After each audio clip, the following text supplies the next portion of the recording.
Election কমিশনকে কিন্তু এর দায় নিতে হবে ইমিডিয়েট। আমার বাপ এখানকার, আর কিভাবে প্রমাণ দিতে হবে? কোনো জায়গা নাই যেখানে মানুষ ক্ষোভে নেই। কোনো একটা সরকারকে ভোট দিচ্ছে যে সরকার সবসময় লাইনেই দাঁড় করিয়ে রাখে। মুসলমানের যেন নাম বাদ দেয় এর জন্য চাপ দিয়েছে বলে স্যারের নাম করে যে টানাটানি করা হচ্ছে, এটা কিন্তু লাস্ট পেরে। কারণ গোটা রাজ্যে এসআইআর নাম করে, এসআইআর সিস্টেমেটিক পদ্ধতিতে চলবে, সবই ঠিক আছে, কিন্তু এসআইআর দ্রুত করার ক্ষেত্রে এআই দিয়ে, আধুনিকতার যুগে মানে এআই দিয়ে যদি কেউ এসআইআর করানোর চেষ্টা করে, স্টাফ না নিয়ে বা মানুষ না নিয়ে, আগে মানুষ বাড়ি বাড়ি গিয়ে সমস্ত ডিটেলস দিত, এখন সিরাজুলের নাম সি দিয়ে, এআই করছে সি দিয়ে, বলে সিরাজুলের নাম সবই জায়গায় এস দিয়েই আছে।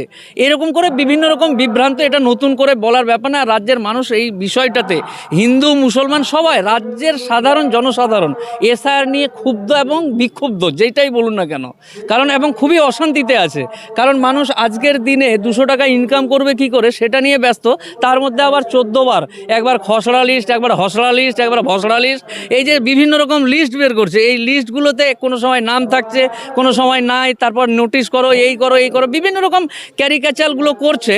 এটা কিন্তু ইলেকশন কমিশনকে, রাজ্যের যে বর্তমান পরিস্থিতি, এই পরিস্থিতির ক্ষোভ প্রত্যেকটা মানুষের মধ্যে, ক্ষোভ কিন্তু একটা আছে। এই ক্ষোভ যদি ফাটে তাহলে কিন্তু ইলেকশন কমিশনকে তার দায় তাকেই নিতে হবে, এটা সাধারণ মানুষের দায় না।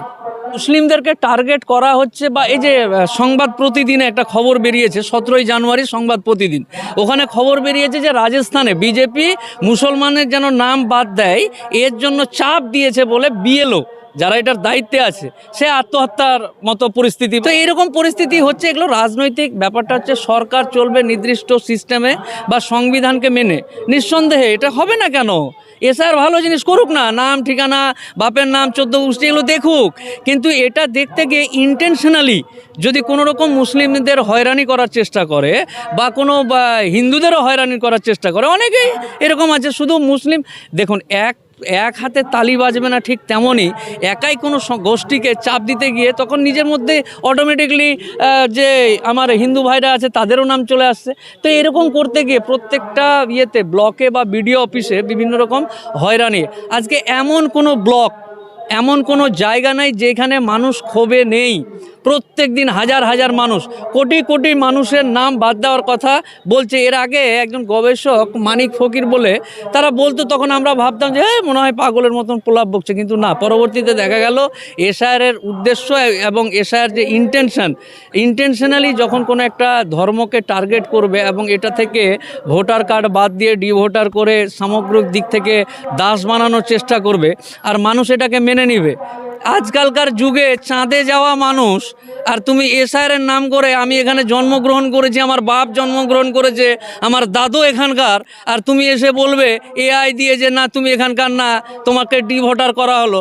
এত সহজেই মানুষ জানে কত ধানে কত চাল হয়, এটা পরবর্তীতে বুঝতে পারবে ইলেকশন কমিশন।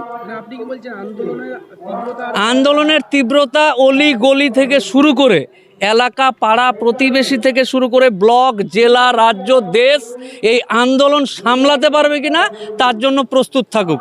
কেন? আমার বাপ এখানকার, আর কিভাবে প্রমাণ দিতে হবে? 62 সালের দলিল দেখাচ্ছে না, এখানে তো আকার, ফুল স্টপ, একার বাদ আছে, উমুক আছে, তুমুক আছে, এরকম কোনো ব্যাপার নেই। আমার একটা ফুল স্টপ কোথায় ছুটে গেছে, আগের দিনে কি হতো, জনগণনার সময় একটা লোক বাড়িতে এসে কাগজ নিয়ে বসলো, হ্যাঁ রে তোর বাপ কোথায় রে, অমুক জায়গায়, হ্যাঁ তোর বাপের নাম কি, অমুক, এই বলে দিল, ওইটাই লিখে নিয়ে চলে গেছে। এখন কাগজপত্র এবং এর যুগে তুমি যদি ফুল স্টপ আর আকার একারের জন্য নাম বাদ দাও, তো বাবা তুমি তৈরি থাকো ইলেকশন কমিশন। হুমকি দিচ্ছি না, বাস্তবতাটা। একজন উকিল মানুষ ইলেকশন কমিশনকে, ভারতের নির্বাচন কমিশনকে পরামর্শ দিচ্ছি, সুপরামর্শ, ফ্রিতে, একজন আইনজীবী হিসাবে, যে এই যে ফুল স্টপ আর আকার একার নিয়ে মুসলিমদের নাম বা জনসাধারণের নাম বাদ দেওয়া হচ্ছে, এটা যদি কোনো কারণে এই লিস্ট থেকে এরা বাদ যায় তাহলে সামলাবেন ভাই আপনারা আপনাদের। কারণ কেউ যদি এখানে 70 বছর ধরে, 150 বছর ধরে আছে, জন্ম মৃত্যু এখানেই, আর তাকে যদি তুমি ফুল স্টপের জন্য বা আকার একারের জন্য নাম বাদ দেওয়ার চেষ্টা করো, আলী আর রহমান আর উমুক আর তুমুকের জন্য, তাহলে তুমি বুঝবে আমাদের কিছু করার নেই। 2014 সালের পর থেকে আমরা দেখছি মানুষকে কিন্তু একভাবে পরিচালনা করছে, কখনো নোটবন্দি না, এটা নতুন কিছু নয় ভাই। এই 2000 এগুলো রাজনৈতিক নেতাদের মতো বক্তব্য, 2014 পর নোটবন্দি, এবং মানুষ ভোট দিয়েছে, যা ইচ্ছা তাই করছে। তো মানুষই তো অপরাধী যে এরকম একটা সরকারকে ভোট দিচ্ছে যে সরকার সবসময় লাইনেই দাঁড় করিয়ে রাখছে। তো এতে কোনো রাজনৈতিক দলের না, রাজনৈতিক দল তার মুনাফা নেওয়ার জন্য মানুষকে বিভিন্ন রকম করবেই। এতে তুমি এই ফাঁদে তুমি যদি কান্দে পড়িয়া বগা কান্দে, তো বগা তুই যদি কাঁদতেই চাস ভোট দিয়ে তো কাঁদ। এতে নতুন করে ব্যাপার বলার নেই যে নোটবন্দি হোমকবন্দি, তুমি এগুলো জানা হয়ে গেছে, যারা মানুষ ভুলে যায় এরকম একটা ব্যাপার আছে। তো এটাই কিন্তু শেষ। এসআইআর এই যে মানুষের হয়রানি করা, বাপের নাম নেয়, দাদুর নাম নেয়, এনআরসি, এই হেনা তেনা বেনা বিভিন্ন রকম, এটাই শেষ। এবং সরকার বা নির্বাচন কমিশন বা যে রাজনৈতিক দলগুলো দেশ বা রাজ্য চালাচ্ছে তারা বুঝতে পারেনি এখনও যে লাস্ট পেরেক এটাই। এসআইআরের নাম করে যে টানাটানি করা হচ্ছে এটা কিন্তু লাস্ট পেরেক। আর এইতে মানুষ এর আগে হিটলার বা বিভিন্ন রকম ব্যাপার স্যাপারগুলো আছে, আন্দোলন, গণ আন্দোলন, বিভিন্ন রকম ব্যাপার স্যাপারগুলো আগামী দিন অপেক্ষা করছে। আমি ফ্রিতে পরামর্শ দিলাম নির্বাচন কমিশনকে যেন অতি দ্রুত বিষয়গুলো আন্তরিকতার সাথে এবং সিস্টেমেটিক্যাল অনুযায়ী করে, কোনো রকম ইন্ধন ছাড়া।